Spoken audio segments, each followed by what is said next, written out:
All right. Hey, everyone. Anthony Fantano here, internet's busiest music nerd. Hope you're doing well.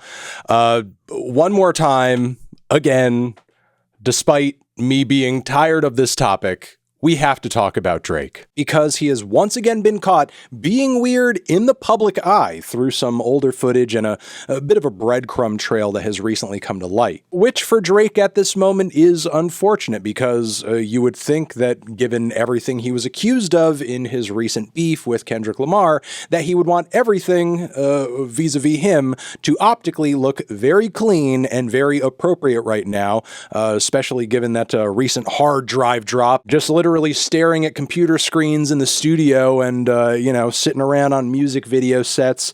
That's all I do. I mean, that's not what I actually rap about doing in my songs, but, that's like pretty much it. But yes, once again, the discourse is discoursing around Drake because we are seeing him with his hand in the cookie jar. Let's talk a second about endorsement deals. This is not the prime issue with this video, but this is kind of where it starts. Of course, Drake, being as popular and as in demand and as influential as he is going to be approached for, and when they're lucrative enough and beneficial enough to him, he's going to take endorsement deals, be it for clothing, maybe something music related, or even online gambling. Because yeah, for quite a while now, Drake has had this ongoing business relationship with the online gambling platform known as Stake, which in recent years has just gotten a massive foothold across the internet when it comes to online betting.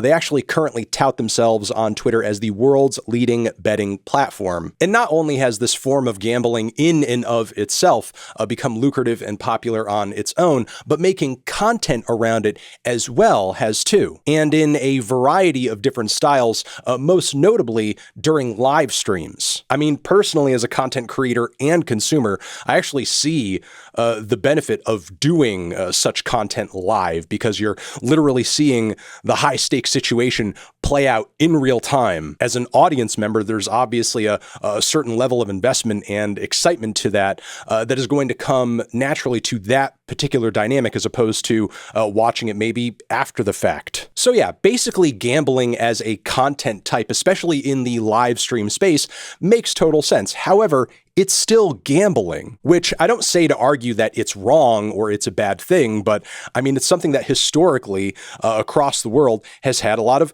laws and regulations around it and limitations in terms of age. And rightly so, because people who are younger or even teenagers don't necessarily have the intelligence or the foresight to know when to stop. There are lots of adults that have problems with that. So as a result, there has, rightfully so, been a lot of debate and deliberation as to where this type of content should exist in the live streaming space. And very notably, quite a while back, Twitch made the what I think is the very smart decision to not allow live gambling type content, especially considering how predatory it can be in some cases, knowing that it attracts on occasion a very young audience. Yes, Twitch made the wise decision to not allow that type of content on their platform anymore, which of course led to the creation and advent of other platforms that will allow such things, most notable of them being Kick. The problem is, though, is that Kick notoriously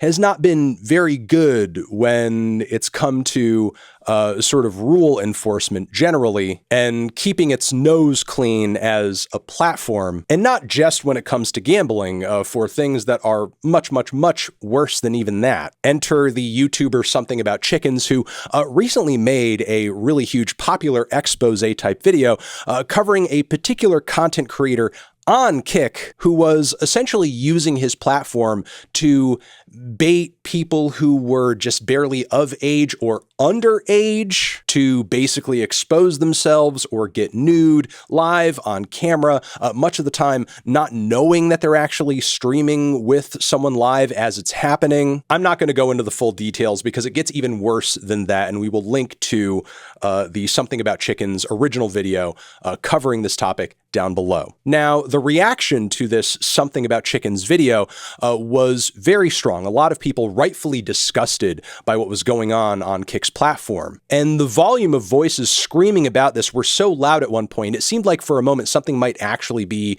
done about this pattern of behavior on Kick's platform. But all that seems to have occurred since this original To Catch a Kick Predator video is that this sort of thing has just become a genre on the platform, as Something About Chickens has made a second video talking about this very topic, covering other creators who are doing roughly the same thing, going up on Omegle or one of these other competing rando video chat sites where you're just kind of like introduced to whatever other person is online at the same time, and then kind of baiting them into, again, getting naked, exposing themselves, so on and so forth. Sometimes, again, without full knowledge that there's an audience to this outside of the person they are literally on video with right in that moment. And also keep in mind, this is being done without much more of any age verification than the other person saying, yeah, like I'm 18, which from the first To Catch a Kick Predator video, if you've seen it,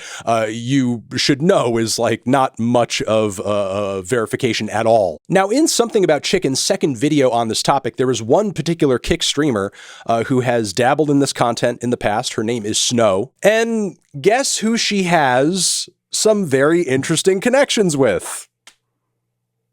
Drake! As there is literally a video clip, which lots of people have seen this stream, where Drake is talking about, you know, a variety of different things, the tweeters and deleters and so on and so forth. Like you've seen the clips, you've seen the memes coming out of this stream. This is also the same stream and series of clips in which we got the Anita Maxween. Anita Maxween. But I digress. I guess toward the end of that stream, Drake is instructing that they raid another streamer on the platform, and it's actually this girl, Snow. This is my homegirl from Toronto right here. Raid her stream right. But this is my homegirl. She is very funny and she's very crazy. She also at one point threw up a post on Twitter shouting out Drake for actually helping her upgrade her streaming setup, because I guess he covered most all, maybe some of it monetarily. He appeared on stream with her,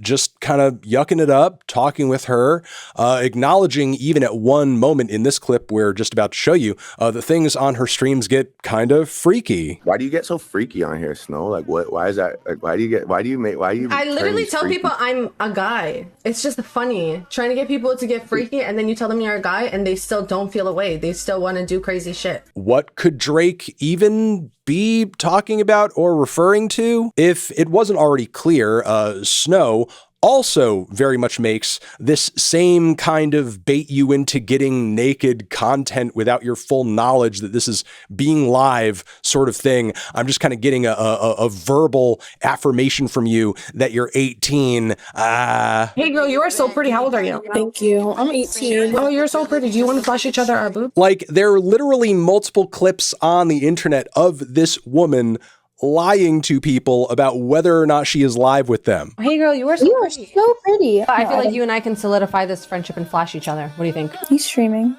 No, I wouldn't get you to flash. That's rude. We don't need to play every single clip of this happening. And again, if you want a bit more depth on this, we will also link down below to Something About Chickens' other video, second video, covering this apparently festering wound of a problem over on Kick. So I realized this was a lot of setting up, a lot of explaining, a lot of laying down the background and the detail, but there it is. And I set all of this up to say, why, Drake?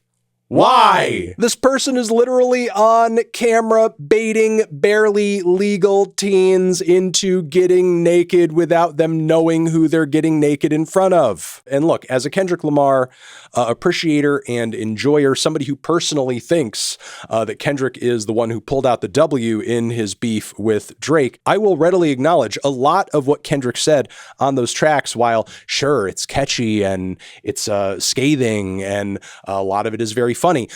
Much of it was unsubstantiated. It's not as if Kendrick was providing all the receipts for everything he was claiming, but Drake is not doing himself any favors with beating the freaky allegations by showing up on the internet in this way with this girl who is operating on a platform that is becoming more and more well known for hosting exactly this type of disgusting and predatory content. But yeah, as of right now, that is just kind of the current chapter in the ongoing Freaky Drake saga that, for reasons completely unknown to me, just refuses to end. Please, can we be normal? Can we just start being normal? Please? Normal maybe? Maybe normal? Yeah, maybe not.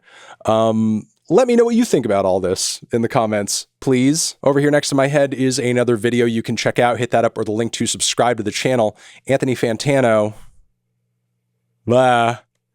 Forever.